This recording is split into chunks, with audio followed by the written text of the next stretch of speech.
What's up guys, I'm back with another video and today I'm going to show you how to make a shop inventory system in your Discord economy bot. Now this is going to be broken up into two videos. This video I'm going to show you how to do the admin commands, which is creating new items and removing items from your shop. And then in the next video I'm going to show you how you can have your users buy those items. And so this goes hand in hand and you'll be able to fully manage all your items right from Discord. You won't have to access the database directly at all. You'll just be able to boom, add new items. And then in the next video, I'll show you how to make it so each user can buy items and have items in their inventory. But before we get into that, don't forget guys that you can go to my website, evenmorecode.com, and you will be able to buy any of the source code from any of my videos. There's a link right in the description, the first top link, and you'll be able to buy the source code if you want. There's also a link to join the Discord and subscribe to the YouTube channel. So let's get right into this video. So first, I'm going to make a new schema. So before, if you guys remember, and if you're caught up with my current code, I have a models folder, which is where I'm keeping all my schema. And right now, all we have is the user model. And it looks like this. And we defined what properties we want to have for each user. So I'm going to create a new file in here. And this is going to be an item. You can call this whatever you want. Maybe a better name would be shop item. Let's just go with shop item to make sure it's super clear of what it is. So this is going to be a shop item that your users will be able to buy, and we're going to be able to set a price. Okay, so we're going to create a new shop item and we're going to follow the same format that we have here in the shop item. So first what we're going to want to do is we're going to say const mongoose equals require, and you're just going to say mongoose. There we go. And then once you have mongoose imported, we'll be able to say const shop item schema equals new mongoose.schema. Then it's going to be a function that you're calling, and then you're going to pass in a dictionary, and this is going to be our definition. We're going to specify all the columns that we want to be a part of the shop item. But before we get to that, then we can just do module.exports, and that can equal mongoose.model. And then you're going to specify the model name. So I'll say shop item because that's what I want to call it. And then the second parameter will be the schema, which will just be this shop item schema. Shop item schema. So what kind of properties do we want for each shop item? So I'm going to start off with the title. So the name of the shop item. We're going to pass in an object and we're going to say type. And the type is going to equal a string for this one. I think you specify string all caps. And then we're going to make this required. When an admin makes a new shop item, the title property will be required. It can't be null. And I'm also going to add another specification here that it needs to be unique as well. So I'm going to set unique to true because we don't want any duplicate items in our shop with the same title, because we will be using the title for display purposes in a shop menu, for example, and things like that. You want all your shop items to be unique. The second thing that we're going to need is going to be, this one I guess is optional depending on how you do it, but just thinking ahead for when we do want to have a menu for our shop for our users to use, I'm going to add a description, and this can be description, and this will be also a type string, and this will just be the little description that we make for our items so that the user knows what this shop item is. Also, I have a typo here, required, and I'm going to make description not required, so I won't set the property. By default it will be false, and I won't set it unique either because it doesn't need to be unique. It's going to be some long text. So then for the next one, maybe this is the most obvious property that we're going to need for a shop item, but this is going to be the price. So how much does it cost the user to buy this item? And I'm going to make this a type number. And I'm going to also make this required true because all shop items need to have a price. And then there's one more property that I'm going to add, and this is going to be whether or not it's going to be active. And the reason why I'm adding this is because this property is going to allow us to, if you want to, for example, remove items from your shop, we'll just set this flag to false rather than deleting the entire shop item. The reason why we don't want to delete the shop item is because let's say there is a user who has already purchased the item and they have that in their inventory. You just don't want to completely strip that from them, or that's going to cause database issues of you're deleting something that already exists in someone else's inventory. I'll get into that more later when we get into the next video of actually having the users buy items. But for now, just trust me on this one. We're going to have this active flag of we don't want to delete data. We'll just set data to deactivated. So in our database, we'll always have a record of that, but the user won't be able to buy it anymore. This is going to be a Boolean, which is just a true or false value. And I'm going to set a default to true. So the default of active will be true. So every shop item that you create will already be active. Now that we have this new schema, we can use this to make new shop items, new instances of shop items, and we're exporting it here. Let's go over to DB, and we have this user helper.js function. We're going to make a new one, and we're going to call this shop helper.js. And these are going to be database commands or database functions that are all related to everything shop. First, have to import that shop item model that we just created. So we'll say const shop item equals require, and then we will just want to navigate to the file. So // then we're going to go into the models file. Then we're going to go into the shop item file. Then we're going to create an async function here, and this async function is just going to be used to create a shop item. So we'll say async function create shop item. We'll take in a title. We'll take in a description, which we will default to null because remember, description is not required. And then we'll take in a price. Then what we're going to say is const shop item. So create a new variable, and this is going to equal a new instance of that model. So new shop item, and then we can just pass in all of our parameters. And since title, description, and price all match the column names, title, description, price, we can just pass those in just like that. So title, description, and price. The order doesn't matter. And then what we're going to do is save that in the MongoDB database. So it's await shop item dot save, just like that. And then it will create that record. And then if we want, we can return the shop item if we choose to use it somewhere else. Then we'll say module.exports, and we'll just export this out so we can use this in another file. So now we have this function set up. This part is the harder part because it's the database. Now all we got to do is create a new command where it's limited to only admins, and it will create a new shop item given the title, description, and price. Pretty simple, right? So let's go over to commands. Under economy, I'm going to make a new file, and I'm going to call this manage shop.js. And you can, of course, call this whatever you want, but I'm going to call it manage shop. I'm going to take the balance command over here. I'm going to copy the balance command just to save some time, paste that in, and then now we have this boilerplate command here. /command builder, module.exports, we have the data.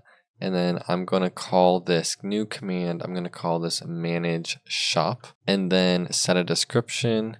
And I'll say this command allows admins to create and deactivate shop items. Okay. And then we'll take interaction. We won't need user data here.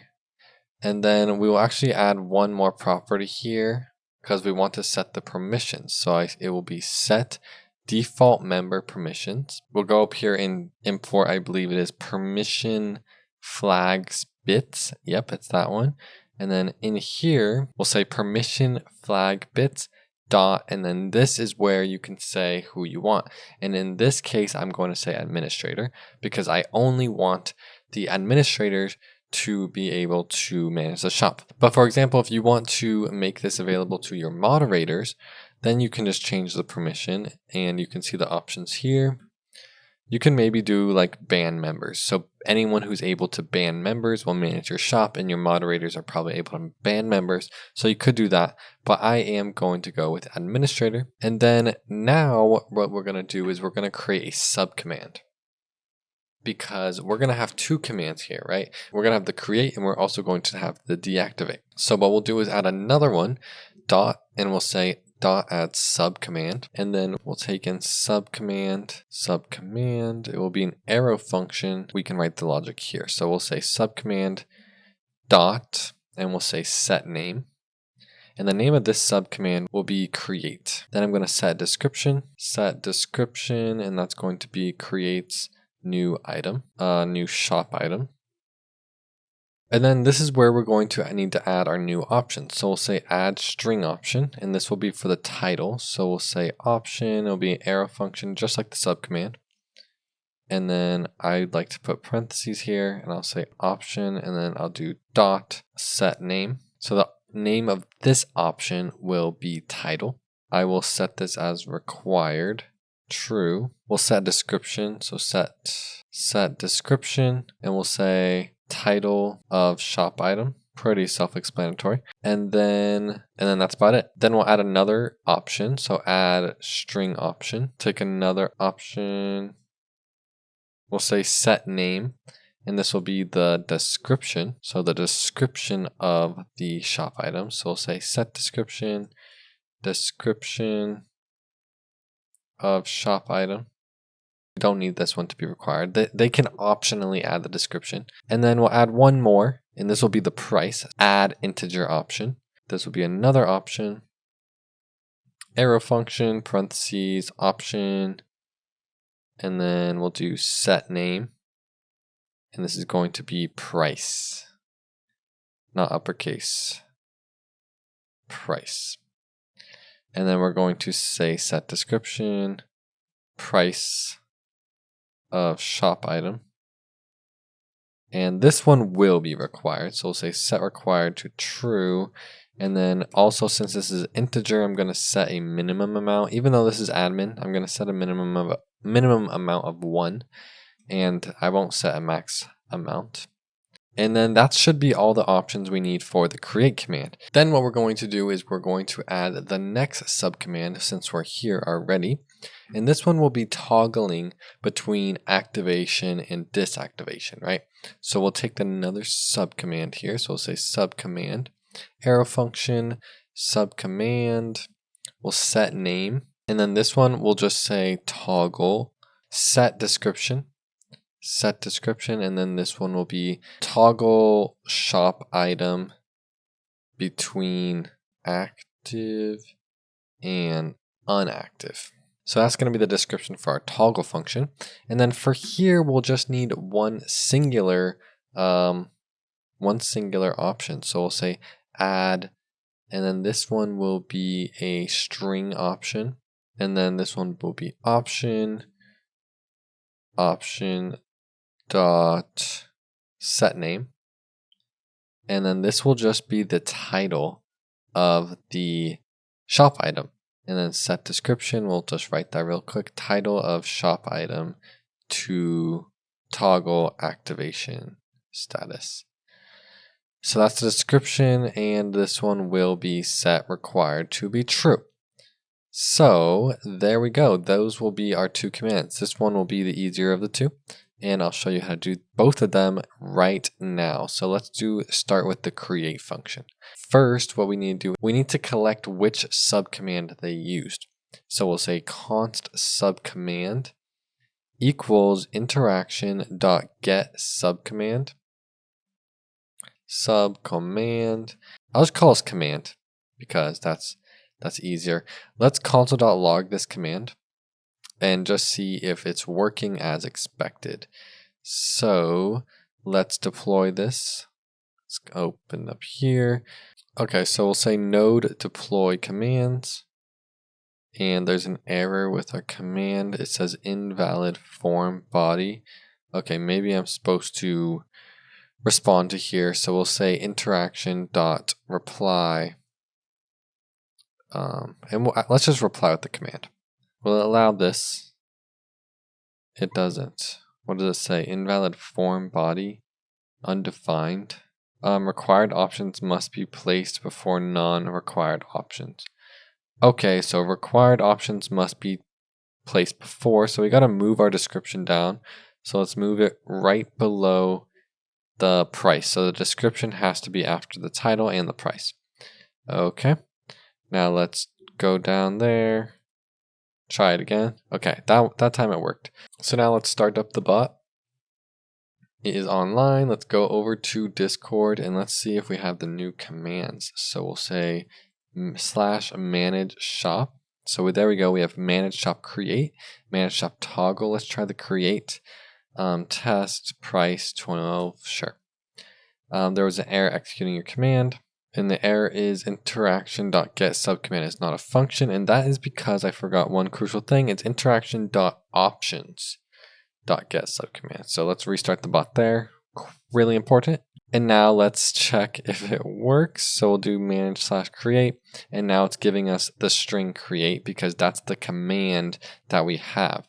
So then now we can do an if statement here, and we can say if command equals create. Then we'll do the logic for create item, else if the command is equal to toggle, what do we call it? Yeah, just toggle.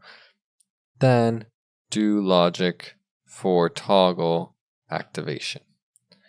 Otherwise, last case of if the command does not equal any of those, then we can just say interaction.reply content unknown subcommand used, and then we can say here ephemeral true, just in case it ever hits this case. Shouldn't be able to hit this case, but just in case. Let's do the logic for the create function first, so we can get rid of these for now, and let's do await.interaction.defer reply. So if we do this, this is telling Discord that we're going to do some logic first and then eventually reply. So we have to change this to an edit reply.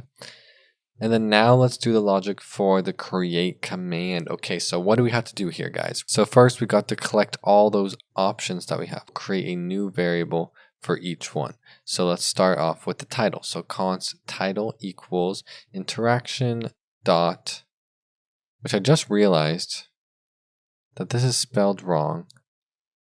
So let's fix that real quick. For all of them, we'll say interaction because I don't want it spelled wrong. I think it's spelled wrong in the balance command.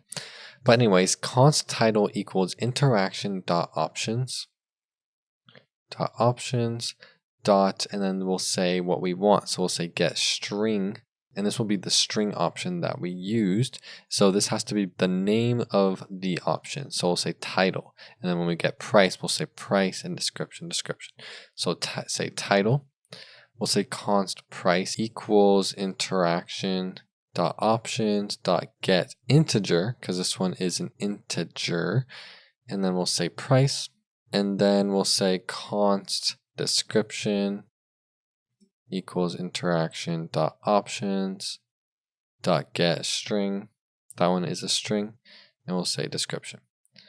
So now we should have all of those, and then now we can go up here all the way to the top and import that create command that we made at the beginning.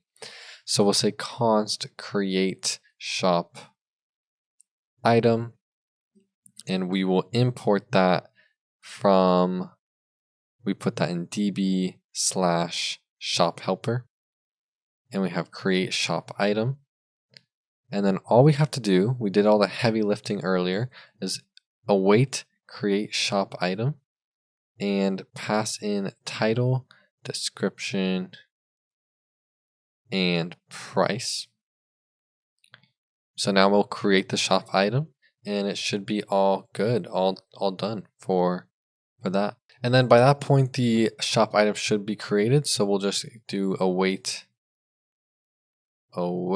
interaction dot edit reply, and we'll just say content And then we'll just let them know that new item created. And then we'll just say the name of the item, which is the title, for price, or I'll say for money sign price, so the price that they put coins. We'll make this ephemeral because this is administration, so ephemeral equals true. And then that's it. So now let's test this one out. So we'll go down here and restart our bot. It restarted. We can go in here, and then now let's try to actually create a new item. So we'll say manage shop create, and then let's create a new item. So let's just say that we had a server where we had food and users can buy food. So I'll sell food and I'll sell cake.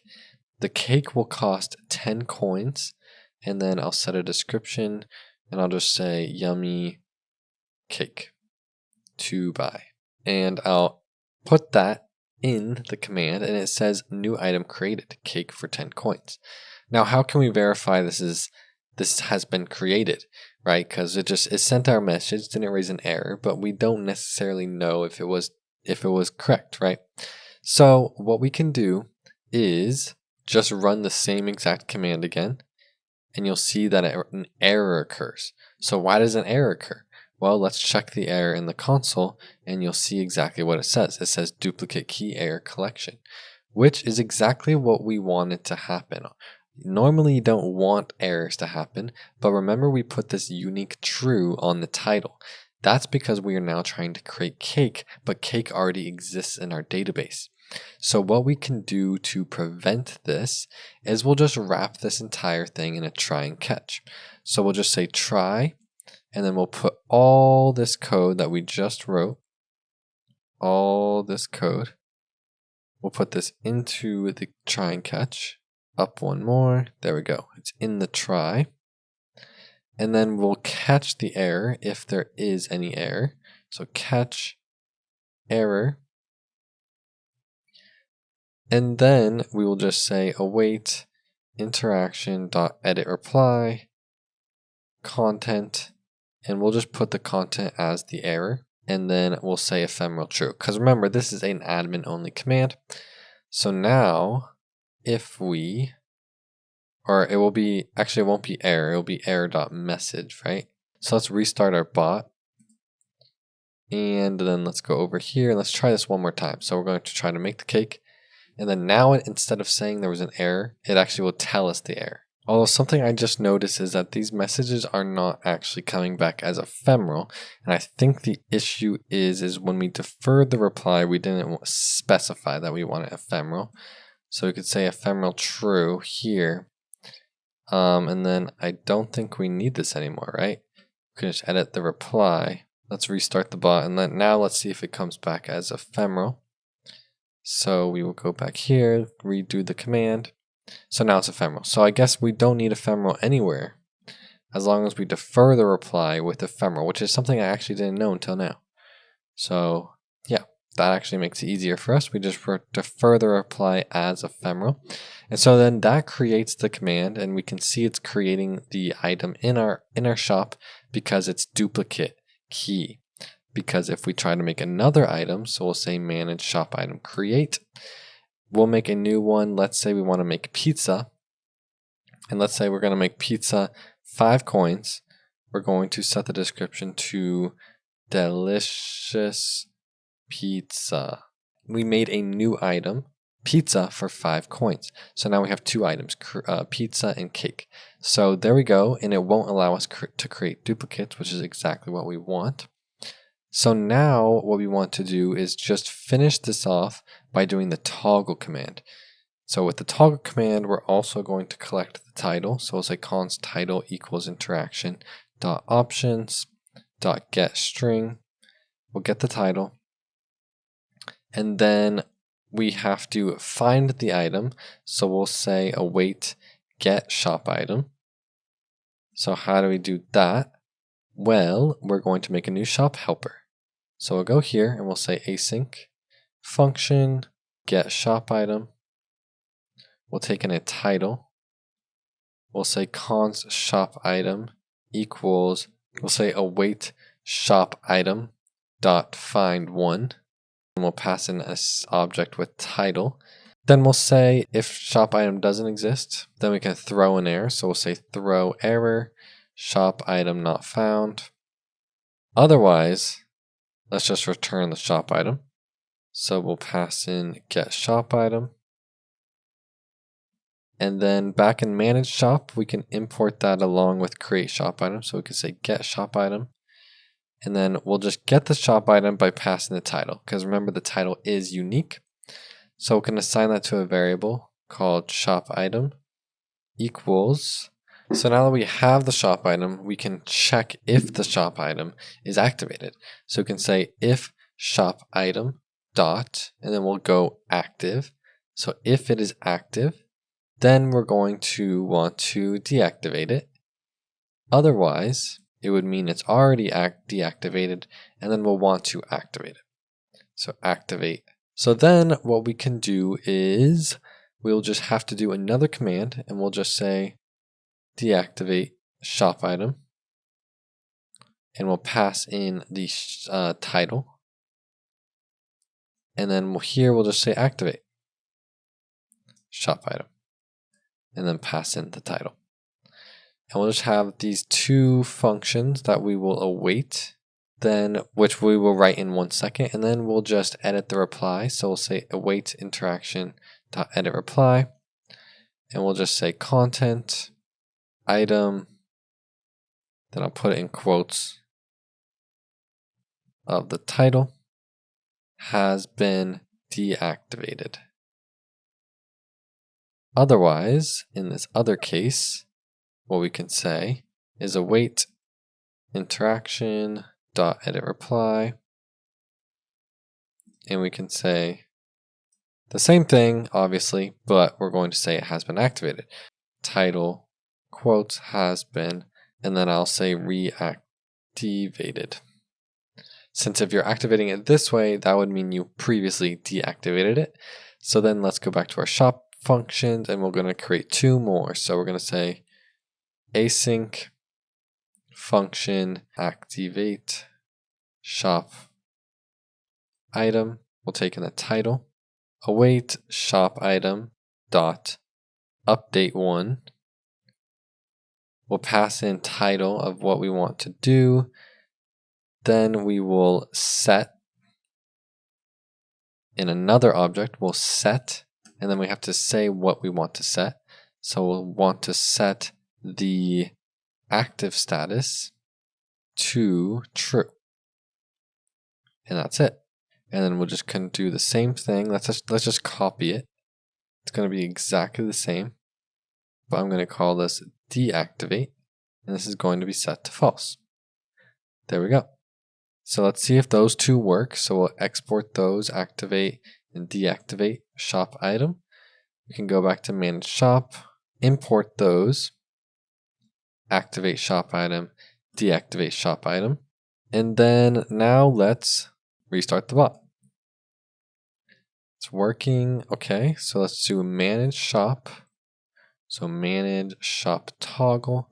And then we have to just specify the item. So let's specify cake. And it says item cake has been deactivated. And then you'll see if we call the same exact toggle function on cake again, it will say item cake has been reactivated. So then it will just toggle back and forth between deactivated and reactivated. So there you go. And then you can see if we do it on something that doesn't exist, like pie, then it will say shop item not found. So there you go. Now we have a little bit of a system where we can activate items, deactivate items, and create new items. And remember, this is all as an admin. So that in the next video, I'm going to show you how you can display these items to the user with a little menu, and then how those users can actually use their coins to buy these items based on the price that you have set in your database. So now you have seen the admin side of it. Now we're going to see the general users in your Discord side of it. So I hope you guys enjoyed this video. Don't forget to give this video a big thumbs up and subscribe if you're new. And you can always get the source code from my website, evenmorecode.com, link in the description below. And I hope to see you in the next video where we continue on with this inventory management system. Thanks for tuning in, guys, and I'll see you in the next one.